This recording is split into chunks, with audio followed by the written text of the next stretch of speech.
बचपन की कुछ यादें ताज़ा करूं। याद है जब होमवर्क पूरा नहीं होता था तो डांट पड़ती थी। कभी हम हाथ ऊपर करके खड़े हो जाते थे, कभी हमें मुर्गा बना दिया जाता था। कभी ये बताया जाता है कि होमवर्क पूरा नहीं किया ना तो सामने वाले कमरे में बंद कर देंगे, वहाँ पर भूत प्रेत रहते हैं, तुमको खा जाएंगे। झोली वाला बाबा आएगा, तुम्हें अपने साथ ले जाएगा। ये सारी चीज़ें कहीं ना कहीं कभी ना कभी बचपन में सुनी होंगी। लेकिन जो आज का जनरेशन का बच्चा है ना, उसे नहीं पता होगा कि ऐसा कभी कुछ हुआ है। ठीक है, तो हमने भी ये चीज़ सुनी है, होमवर्क पूरा ना करने की वजह से सामने वाले कमरे में बंद कर दिया जाएगा। लेकिन ये बातें ना सिर्फ किस्से कहानियों तक सीमित रहें तो बेहतर है। हकीकत बनकर जब सामने आएगी तो डर तो लगेगा, और ये डर ऐसा कि वो विद्यालय बंद करना पड़ गया। नमस्कार, जय भोले। मेरा नाम नितिन, ये है चाचा का radio, vlog, movie reviews, article लेकर आता। एक गांव ऐसा जिसके अंदर बहुत समय से एक विद्यालय बंद था, एक स्कूल बंद था। वजह क्या थी कि यहाँ बार बार ये हो रहा था कि भैया ये जगह ठीक नहीं है, बच्चे यहाँ तक स्कूल तक कैसे आएंगे, ये रोड ठीक नहीं है, यहाँ खेत के आसपास का जो रोड है वो बहुत पतली है, बच्चे साइकिल से भी नहीं आ पाएंगे। और मतलब बहुत समय तक, तकरीबन 8-9 साल तक विद्यालय बनने के बाद चालू ही नहीं हुआ। यहाँ एक अध्यापक, नाम है इनका दीपक, और इन्होंने कोशिश करी, घर घर जाकर बच्चों को बताया, उनके माता पिता से मिले, और एक तरह से आप इस स्कूल का प्रिंसिपल कह सकते हो इन्हें। और दीपक को सिर्फ प्रिंसिपल बनकर बैठना नहीं था, इसे बच्चे पढ़ाने का भी शौक था। भाई दूसरी क्लास का बच्चा है, तीसरी का है, चौथी का है, ये सबको अच्छे से मतलब शिक्षा मिले चाहता था, और गलत तो कुछ नहीं। अब इसने गांव में पूरे में एक लिस्ट बनाई जिसमें जो पढ़े लिखे लोग हैं, जो कि टीचर वाला एक बहुत महत्वपूर्ण काम कर सकते हैं। उन्हें इसका कोई एक्सपीरियंस नहीं था, लेकिन हाँ बच्चों को अपने घर पर पढ़ा रहे हैं जैसे तैसे करके, जो पढ़ाई चल रही है। तो ये जो दीपक है, इन्होंने कहा कि किताबों की भी अरेंजमेंट हो गई है, और जितने भी बच्चे पढ़ना चाहते हैं वो निःशुल्क पढ़ सकते हैं, कोई समस्या नहीं है, पैसों की भी कोई प्रॉब्लम नहीं, आपको कोई फीस नहीं देनी, लेकिन आप पढ़ने तो आओ। कितना अच्छा और नेक काम है। ये दीपक भाई साहब के मतलब हर घर पे जाने के बाद तकरीबन 12-15 लोगों की एक टीम तैयार हो गई। इसमें कुछ महिला हैं, कुछ पुरुष हैं जो पढ़े लिखे हैं। किसी ने 8वीं कर रखी है, किसी ने 10वीं कर रखी है, किसी ने कॉलेज भी देखा है। अब ऐसे लोग, देखिए इसमें कोई हंसने वाली बात नहीं है कि 8th स्टैंडर्ड पढ़ा हुआ है तो वो बच्चों को क्या पढ़ाएगी है, या 10th क्लास पास है तो ये बच्चों को क्या पढ़ाएगा, भविष्य बेकार होगा। भाई साहब, माँ अनपढ़ होती है, बच्चे को डीएम बना देती है। बच्चों में काबिलियत होनी ज़रूरी है। इस लाइन को दोबारा सुन लेना, मैंने क्या बोला है। खैर, होता क्या है कि यहाँ इतने सारे लोग इकट्ठे हुए तो दीपक जी को बहुत अच्छा लगा। अब दीपक जी ने कहा कि देखिए, बच्चों को मतलब ललचाया जाएगा ना तभी आएंगे पढ़ने। भाई पूरे गांव के अगर बच्चे देखे जाएं जो कि पढ़ने चाहिए, तकरीबन 60-65 बच्चे हैं, 60 से 65 बच्चे हैं। जो बड़ा स्कूल है जिसमें इन्हें जाना चाहिए, वहाँ थोड़ी फीस भी लगेगी, चलो कोई बात नहीं, ये वहाँ भी नहीं जा रहे। तो अब इनके घर के इतने नज़दीक हमने स्कूल की व्यवस्था करी है, तब भी नहीं आ रहे। क्यों ना इन्हें कैंडी, जिसे आप बोलते हो, इसका थोड़ा सा मतलब लालच दिया जाए। वैसे लालच बुरी वाला है, लेकिन बच्चे पढ़ने तभी आएंगे कि आपको यहाँ पर जलेबी मिलेगी खाने को, आपको अच्छा नाश्ता मिलेगा, आपको पोहा मिलेगा, आपको ऐसी ऐसी चीज़ें कुछ ना कुछ स्कूल में हर दिन मिलेगी। अब सबने कहा कि दीपक जी आप कहे तो अच्छा रहे हो, लेकिन ये सबके लिए पैसे कहाँ से आएंगे। दीपक जी ने कहा कि मैं कुछ ना कुछ करूँगा, लोगों से मदद मांगूंगा, मेरे कुछ यार दोस्त हैं अच्छी जगह नौकरी कर रहे हैं, उनसे कुछ पैसे उधार लूँगा, लेकिन मैं बच्चों को स्कूल लाने की एक जो मेरी चाह है ना, वो पूरी करना चाहता हूँ। अब यहाँ ये जो लोग आए थे, इन्होंने मतलब बढ़ चढ़कर हिस्सा लिया। और देखिए, किसान के घर का जो बच्चा होता है ना, वो सामने वाले को भूखा नहीं जाने देता, ये बात ध्यान रखिएगा। विलायती लोग हम हिंदुस्तानी कल्चर को एडॉप्ट कर रहे हैं, और सबसे बड़ी बात क्या चीज़ है कि हम किसी भी अतिथि को, गेस्ट को खाली पेट नहीं जाने देते। दीपक जी ने यहाँ सभी से मदद मांगी और सबने ये बोला कि ठीक है, हम अपनी तरफ से कुछ ना कुछ ज़रूर लेकर आते हैं। अगले दिन कोई मैदा ले आया घर से, कोई आटा दाल चावल ले आया। अब दीपक जी ने कहा कि ये सब इतना सारा ले आए आप लोग, मैं यहाँ पर कोई कैंटीन नहीं चलाने वाला। अरे बच्चों को थोड़ा बहुत मतलब लगना चाहिए, ऐसा नहीं कि वो सिर्फ खाने के लिए आ रहे हैं। अ, बच्चे दो तीन आए, उन्होंने कहा कि हमें किसी ने बताया कि यहाँ पढ़ाई भी मिलेगी और जलेबी। उन्होंने कहा हाँ बेटा पढ़ाई मिलेगी, बिल्कुल मिलेगी। मेरा नाम दीपक है, और बेटा तेरा क्या नाम है? बताया उसने। कौन सी कक्षा में कभी गया है, पढ़ा है? उसने कहा नहीं, कुछ नहीं। तो अच्छा तेरे को एक दो तीन वगैरह कुछ नहीं? कह रहा गिनती आती है। मास्टर जी को बड़ा अच्छा लगा कि अरे वाह गिनती आती है, बता कहाँ तक आती है। उसने पूरी गिनती एक दो तीन हिंदी में पूरी सुनाई। मास्टर जी को बहुत अच्छा लगा। उन्होंने जेब से कुछ टॉफ़ियाँ वगैरह लेकर आते थे, बच्चों को एक टॉफ़ी दी, बहुत खुश हुआ। इसने तो जाकर पूरे गांव में इतना फ्री प्रचार हो गया मास्टर जी का कि कुछ कहने वाली बात नहीं। उसने सबको बताया कि मास्टर जी ने सिर्फ एक छोटा सा सवाल पूछा था, मैंने उसका जवाब दे दिया और मुझे मीठी टॉफ़ी मिली है। अब सब बच्चे आ गए, मुझे भी आता है, मुझे भी आता है, मुझे भी गिनती आती है। मास्टर जी ने कहा कि इतने सब बच्चों को मतलब तीन का पहाड़ा चार का पहाड़ा भी आता है, कौन कह रहा है कि इस गांव में बच्चे पढ़े लिखे नहीं हैं? बेटा आप सबको पढ़ाता कौन है? तो बताया पूर्णिमा दीदी पढ़ाती है। आप में से पूर्णिमा कौन है? अब सब लोगों ने मना कर दिया कि नहीं हम नहीं, पूर्णिमा दीदी तो हमसे बड़ी हैं। मैं नहीं जानता कौन है ये, बुला कर लाओ। अब ये गए तो बच्चा वापस आया कि अभी दीदी पढ़ा रही हैं। किसको पढ़ा रही हैं? वो 10 लोग बैठे हैं। अब इन्होंने कहा मुझे उनका घर दिखा सकते हो? अब वहाँ देखा तो बड़ी उम्र की औरतें हैं, कुछ घर की बहू बेटियां हैं। वो 10-12 बैठी हैं और सामने कोई एक मास्टर नहीं है, वो पढ़ा रही है। दीपक जी ने जाकर उन्हें देखा, प्रणाम करा कि ये जो आप कार्य कर रहे हो इसके लिए आपको दिल से धन्यवाद। मुझे नहीं पता था कि मेरे से पहले कोई इस जगह शिक्षा को ले आया है। इन्होंने मुस्कुराते हुए कहा कि आप दीपक जी तो नहीं हो? हाँ मैं दीपक हूँ, और मैंने सभी को न्योता भेजा था, आप क्यों नहीं आए? उन्होंने कहा मैं आना तो चाहती थी, लेकिन ये सारी महिलाएं जो हैं ये स्कूल नहीं आएंगी। इन्होंने मना कर दिया कि नहीं हम वहाँ जाकर नहीं पढ़ सकते। ऐसा तो नहीं है कि आपको लगता है कि मैं मर्द हूँ आदमी की वजह से आप लोग पढ़ने नहीं? तो पूर्णिमा ने कहा कि हाँ एक वजह ये भी है। अरे हमारे स्कूल में टीचर लेडीज़ हैं, आप आकर देखो, 6-7 तो महिला हैं, वो पढ़ाएंगी ना। लेकिन देखिए वो विद्यालय बच्चों के लिए है ना, मैं आपसे शाम को आकर मिलती हूँ, आप विद्यालय में मिलोगे? उन्होंने कहा कि हाँ विद्यालय में हूँ मैं, अभी साफ़ सफाई वगैरह चल रही है। ठीक है मैं मिलती हूँ। अब इन्हें बड़ा अच्छा लगा कि शिक्षा मुझसे पहले कोई इस गांव में लेकर आया, और उन्हें ये भी अच्छा लगा कि ये बच्चों को तो पढ़ा रही हैं, साथ ही साथ जो बड़ी उम्र की औरतें हैं वो मजाक मस्ती चल रहा है लेकिन लिखना पढ़ना आ रहा है। अब यहाँ शाम हुई, पूर्णिमा जी आती हैं तो दीपक जी अपने मतलब दफ्तर में बैठे थे, प्रिंसिपल ऑफिस में हैं, कुछ हिसाब किताब कर रहे थे। उन्होंने आकर पूछा मे आई कम इन सर? अब उन्होंने देखा कि अरे वाह आपको अंग्रेज़ी भी आती है। उन्होंने कहा मैंने पढ़ाई लिखाई काफ़ी अच्छी करी थी, बट अच्छी जगह जॉब छोड़कर यहाँ पर आने का मन कर गया। लेकिन कोई वजह है? अपने माता पिता से वादा किया था। मेरे माता पिता पढ़े लिखे नहीं थे, दुनिया छोड़ गए, लेकिन जाते वक्त उनसे एक छोटा सा मैंने प्रॉमिस करा था, वो पूरा करने तक तो मैं इस गांव में रुकूंगी। कैसा प्रॉमिस? माँ इसी गांव से, पिता इसी गांव से, और इस गांव में कोई पढ़ा लिखा नहीं। मेरी कोशिश है जितने लोगों को मैं पढ़ा सकूं, जब तक हर घर तक मैं विद्या को नहीं पहुंचा देती, मैं शहर जाकर अपनी जॉब कंटिन्यू नहीं करूंगी। आप शहर में कौन सी जगह पर थी? इसने बताया अरे आप इतना बढ़िया स्कूल छोड़कर यहाँ पर। उन्होंने कहा बढ़िया और बेकार कुछ नहीं होता, हम तो शिक्षक हैं, टीचर हैं, हमारा काम है पढ़ाना। अब सामने बच्चा रईस घर का हो, गरीब घर का हो, हमें क्या मतलब? तो आप मतलब हमारे स्कूल को ज्वाइन करोगे? उन्होंने कहा आप हमारे स्कूल को ज्वाइन करोगे? दीपक सर हंसने लगे कि वैसे हम दोनों अपने अपने क्षेत्र में सही काम कर रहे हैं, आपको कभी ज़रूरत हो तो बताना, और मुझे कभी ज़रूरत होगी तो मैं आपको संपर्क करूँगा। मतलब आपका पक्का है कि आप हमारे विद्यालय में सहायता नहीं करोगे? उन्होंने कहा देखिए डेली आकर पढ़ाना मुश्किल है, क्योंकि बच्चों को तो मैं यहाँ भेज दूँगी, लेकिन वो महिलाएं नहीं आएंगी। चलिए ठीक है, जैसा आपको उचित लगता है, लेकिन बच्चे भी शायद आपके पास पढ़ना ज़्यादा मतलब अच्छा समझते हैं।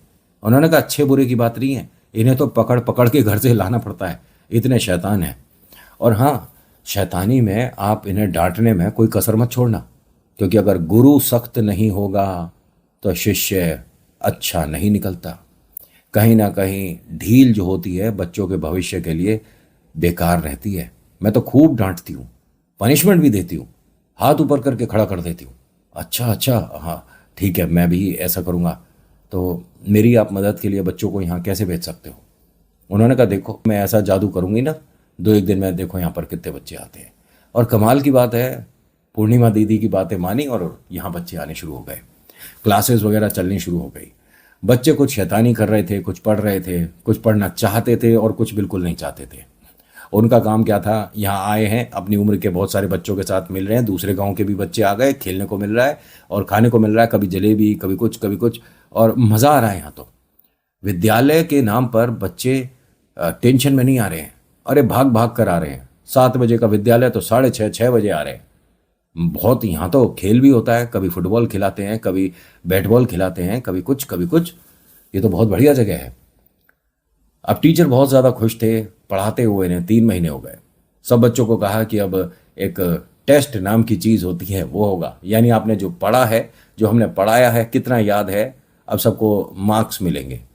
50 में से जिसके 30 से ऊपर आएंगे उनको 2 पीस जलेबी के मिलेंगे। अब सब बच्चे, भाई ठीक है, हमारे को जो किताब बताई है, और ये मास्टर जी ने बहुत कमाल का टेस्ट लिया, बता दिया कि इस किताब में से शुरू के 5 पन्नों में से मैं सवाल पूछूंगा, ठीक है? ये दीपक जी ने कहा है एक क्लास को, और इसी में से आपको जवाब देने हैं। सब बच्चे तैयार कि ठीक है। मास्टर जी ने यहाँ पर सभी को टेस्ट पेपर दे दिया और सबको कहा कि बेटा लिखना शुरू करना। यहाँ कुछ बच्चे अभी भी मात्रा थोड़ी गलत लगा देते हैं, की और की में फ़र्क होता है। अनार तो लिख लेते हैं, लेकिन कभी कभी अनार हो जाता है या अनार हो जाता है, तो अभी थोड़ा थोड़ा मिस्टेक तो हो रहा है, एकदम से कहाँ सीख पाते हैं।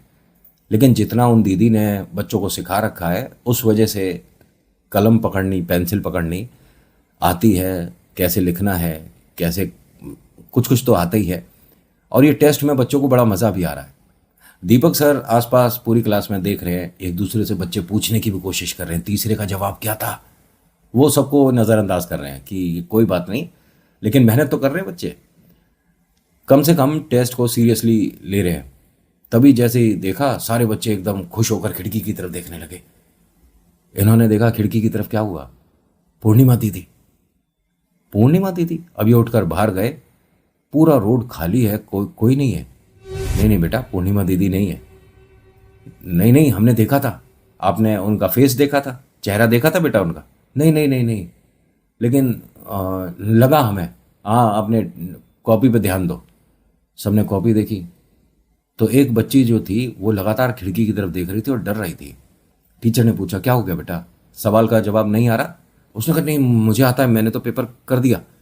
उन्होंने देखा तो अरे वाह बेटा, लेकिन तू डर क्यों रही है? खिड़की के पास देखी, खिड़की के पास। अब देखा खिड़की के पास एक मतलब कोई होता है ना, जैसे टॉफ़ी कैंडी बेचने वाले या आम पापड़ आम चूर बेचने वाले, इस तरह के चाट पकौड़ी छोटी छोटी चीज़ें बेचने वाले। भाई साहब आगे चलो, यहाँ स्कूल है और तुम अंदर कहाँ आ गए, क्लास के बाहर ही खड़े हो। अब सब बच्चे जो हैं उसे देखकर थोड़े थोड़े डरने लग गए। टीचर ने पूछा दीपक ने कि आप 1 मिनट, सभी बच्चे अपनी अपनी पेंसिल रख दो। सबने रख दी। वो सामान बेचने वाला था, आया, मैंने भगा दिया। पढ़ाई हो रही है ना, तो तुम सब डर क्यों रहे हो? उन्होंने कहा ये बच्चों को खा जाता है? ये कौन बोला तुम्हें? ये पूर्णिमा दीदी ने बताया।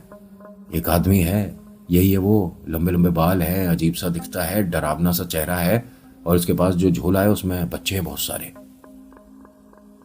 ठीक है, मैं पूर्णिमा दीदी से आपके बात करूंगा, ऐसा कुछ नहीं होता, ठीक है? आप पढ़ाई करो, अपना ध्यान से पेपर करो। अब इन्होंने, भाई साहब, किसी ने भी पेंसिल नहीं उठाई। टीचर ने दोबारा कहा क्या हुआ बेटा? अब सब बच्चे डर रहे हैं। दीपक सर ने कहा कि क्या हो गया, बोलो तो सही। तो एक बच्चे ने कहा कि सर आज ये आपको परेशान करेगा। कौन परेशान करेगा? हमें पूर्णिमा दीदी ने कहा है कि इसके लिए अगर गलत बोलते हैं तो ये घर तक आ जाता है। आप हाथ जोड़ दो इसके आगे। अरे किसके आगे हाथ जोड़ दूंगा, चला तो गया। उन्होंने कहा नहीं गया। आप दरवाजे की तरफ तो देखो। दरवाजे की तरफ देखा तो इन्हें पक्का यकीन था कि वो जा चुका था, इनके स्कूल का जो मतलब कैंपस एरिया था उससे जा चुका था। एकदम से ये कैसे आ गया यहाँ? अरे भाई साहब तुम्हारे को बोला ना यहाँ स्कूल है, ये पढ़ाई चल रही है बच्चों की। उसने ऐसे ऐसे इन्हें इशारा करा। उन्होंने कहा तुम्हारे को 1 मिनट, यहाँ कोई है क्या आसपास? तो यहाँ दूसरे क्लास में भी कुछ मास्टर साहब थे जो पढ़ा रहे थे बच्चों को, टेस्ट ले रहे। दीपक सर की आवाज़ सुनी। हाँ सर क्या हुआ? ये इन्हें कैंपस से मतलब स्कूल से बाहर करिए। अरे भैया यहाँ कहाँ आके बैठ गए, बच्चों की पढ़ाई चल रही है, खड़े हो जाओ। उसने मना करा। अरे उठा कर ले जाएंगे, एक बार में समझ नहीं आ रही क्या? दीपक सर ने कहा कि थोड़ा आराम से, कोई बात नहीं। और नहीं नहीं सर आराम से क्या, बच्चों की पढ़ाई में मतलब बाधा आ रही है ना, डिस्टर्बेंस हो रही है। वो खड़ा हुआ और चलने लगा। अब सब बच्चों को जैसे ही उसने देखा सारे बच्चों ने चेहरा नीचे कर लिया। दीपक सर को बहुत गुस्सा आया कि बच्चों को इतना डरा कर पढ़ाई करने का क्या मतलब है? मतलब आप किसी ऐसे इंसान से उसे डरा रहे हो, ऐसे तो बच्चों के मन में डर बैठ जाएगा तो कोई भी कुछ भी करवा ले। ये यहाँ से गुस्से में पिनपनाते हुए सीधा पूर्णिमा के घर पहुंचे। दरवाज़ा खटखटाया। ये क्या तरीका है, बच्चों को आप इस तरह से कैसे डरा सकते हो? उन्होंने कहा 1 मिनट, हुआ क्या है? ऐसे ऐसे कोई आदमी है। अरे वो तो मैंने बस ऐसे ही मजाक में बोल दिया था, ये सामने से जा रहा था तो बोल दिया कि ये अगर होमवर्क नहीं करोगे तो बच्चों को ले जाता है, खा जाता है। बच्चों के मन में डर बैठ गया, वो हमारे स्कूल तक आ गया। अरे बहुत छोटी सी बात है, आप इतने परेशान ना होइए, और कभी कभी डराने के लिए बोलना पड़ता है ना। ठीक है लेकिन प्लीज़ इस तरह से बच्चों के मन में डर नहीं बैठाना। अरे आप दीपक जी बहुत गुस्सा हो रहे हो, प्लीज़। अच्छा सॉरी, मैं आइंदा ऐसा बिल्कुल मजाक नहीं करूँगी, बच्चों को नहीं डराऊंगी ऐसे, बस। हाँ ठीक है, लेकिन मुझे आज बहुत मतलब गुस्सा आ रहा था, ना जाने मैं क्या क्या सोच के आया था। आपको बोलूँगा लेकिन माफ़ी के आगे तो सब कुछ, दोबारा नहीं करिएगा। ठीक है दीपक जी, गुस्सा नहीं होइए। दीपक जी वापस आए। क्लास टेस्ट जो हुआ है उसमें बच्चों को नंबर दिए, सबको तारीफ मिली, सबने अच्छा किया। के 5 नंबर आ रहे हैं उसे भी तारीफ मिल रही है, जिसके 20 आए, 30 आए, 40 आए, सब खुश हैं। अब होता क्या है कि 2-4 दिन बीत गए थे। वो जो पूर्णिमा दीदी हैं वो भी कभी कभी अब इस स्कूल में आती हैं, पढ़ाती हैं, सब कुछ बढ़िया चलता है। तो एक बार बार गलती कर रहा था बच्चा। सर ने कहा कि कितनी सिंपल सी चीज़ है और तुझे सारी चीज़ें आती हैं, इसमें क्यों मिस्टेक कर रहा है? मतलब बहुत ही सरल था उसके लिए, मुश्किल से मुश्किल जवाब दे रहा है लेकिन वो एक साधारण सी चीज़ है, ठीक नहीं कर पा रहा। तो सर ने कहा कि ठीक है तेरे को 3 मौके और देता हूँ, अगर तूने सही से लिखा तो ठीक है, वरना वो जो काला अंधेरे वाला कमरा है उसमें तुझे बंद कर दूंगा। नहीं नहीं सर मैं कर दूंगा। उसने कोशिश करी, 3 बार गलत हो गया। सर ने कहा कि ठीक है, अब जब तक मैं 5 बच्चों से और ये नहीं लिखवाता तब तक तू अंदर रहेगा। भाई इसे जाने दो, अब वो डर रहा है। नहीं नहीं मुझे उधर मत करो। जब वो जा रहा था तो किसी बच्चे ने ऐसे बोल दिया कि उसके अंदर वही थैले वाला आदमी होगा। ये डर गया, दरवाजे को पकड़ लिया, रोए। सर ने कहा नहीं रोने की जरूरत नहीं है, जब तक तुम्हें ऐसे मिठाई मिलती है तब ठीक है, अब डांट मिलेगी तो रो रहे हो। नहीं नहीं नहीं मुझे पता है कि तुम्हारी दीदी भी तुम्हें डांटती है ना, ऐसा नहीं है कि सिर्फ मैं ही डांट रहा हूँ। नहीं नहीं सर गलती नहीं होगी। उसे बंद कर दिया। जैसे ही बंद करा तो पहले मतलब इतना छटपटा रहा था कि मुझे इस कमरे में अंदर नहीं जाना, लेकिन कमरे के अंदर करते के साथ ही एकदम शांत हो गया, कोई आवाज़ नहीं।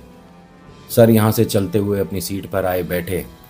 एकदम रियलाइज़ हुआ यार नहीं, मैं बच्चों को ऐसे, फिर फ़ायदा ही क्या हुआ? अभी मैंने कुछ दिन पहले तो बोला कि बच्चों को ऐसे नहीं डराना चाहिए, गलत है। ये गए, दरवाज़ा खोला, इसमें बच्चा है ही नहीं।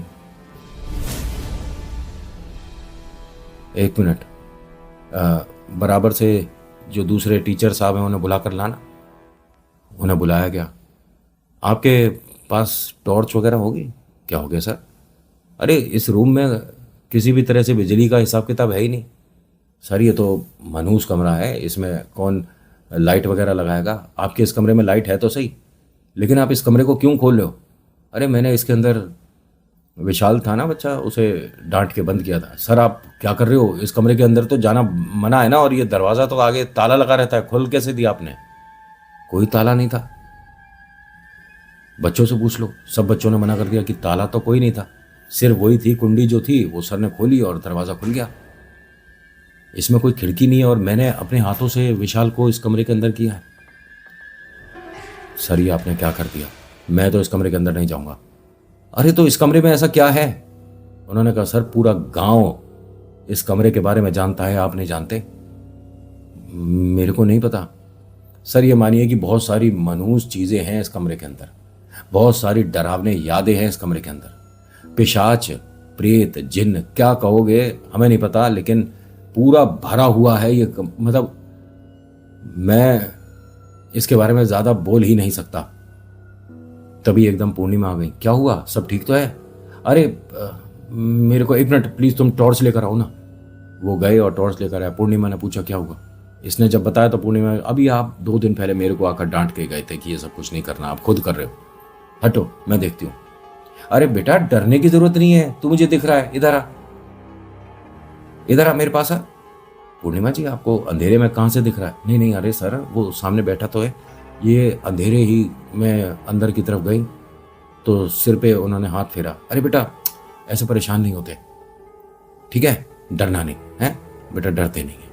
किसी भी सिचुएशन से बाहर आने के लिए अपने डर पर काबू करना चाहिए। वो टॉर्च लेकर आया जो इनका दोस्त गया था, सर को टॉर्च दी। सर कमरे में टॉर्च घुमा ही रहे थे तो एक कॉर्नर में विशाल बैठा हुआ दिख रहा है। मैडम के पास कौन था? सर के हाथ कांप गए विशाल को देखते ही। मैडम की एक चीख सुनाई दी और उनके गिरने की आवाज आई। विशाल भागता हुआ आया, अपने टीचर से आकर लिपट गया। सर मैं आज के बाद कभी ऐसी गलती नहीं करूंगा। सर ने कहा बेटा मेरे से गलती हो गई जो मैंने तुझे इस कमरे में बंद किया था। मैडम को देखा वो ज़मीन पर, उन्हें हेल्प करी गई। पूर्णिमा मैडम को उठाकर बाहर तक लाए, पानी छिड़का। उनसे पूछा, उन्हें नहीं पता। कहते मेरे को नहीं पता, लेकिन एक बच्चा ही था, मैं जिसके सिर पर हाथ फेर रही थी, जिसके चेहरे को मैंने इस तरह से पकड़ा हुआ था, मतलब बच्चे को प्यार करते करते चेहरे पर ऐसे हाथ रखा था, बच्चा ही था। लेकिन विशाल सामने बैठा है, कमरा पूरा खाली, अंधेरा, पूरे कमरे में कोई सामान नहीं, कमरे से बच्चा कोई बाहर नहीं आया। ये स्कूल अगले दिन बंद हो गया। सर की जितनी भी मेहनत थी सब बेकार हो गई। पूर्णिमा के मन में ऐसा डर बैठ गया, इसने भी अब रात के अंधेरे में पढ़ाने का जो एक बीड़ा उठाया था उसे कॉम्प्रोमाइज़ कर दिया। दिन में पढ़ाते हैं, हर किसी के घर जाकर पढ़ा सकती है, लेकिन शाम रात होते होते सारी चीज़ें याद आनी शुरू हो जाती हैं। और पूर्णिमा का ये कहना भी है कि मुझे खिड़की के पास एक बच्चा 5-6 साल का आकर खड़ा हो जाता है, ना बात करता है ना कुछ बोलता है। 1 मिनट, गांव से ये शहर आ गई थी, काफ़ी समय बीत गया, लिखा हुआ है, लेकिन आज भी कहीं भी कभी भी किसी भी वक्त मुझे वो बच्चा दिख जाता है। आज की कहानी में इतना ही, कैसी लगी बताना ज़रूर। So thank you so much for watching. मेरा नाम नितिन, मुलाकात करूंगा एक नेक्स्ट वीडियो में। हर हर महादेव, जय भोलेनाथ, धन्यवाद।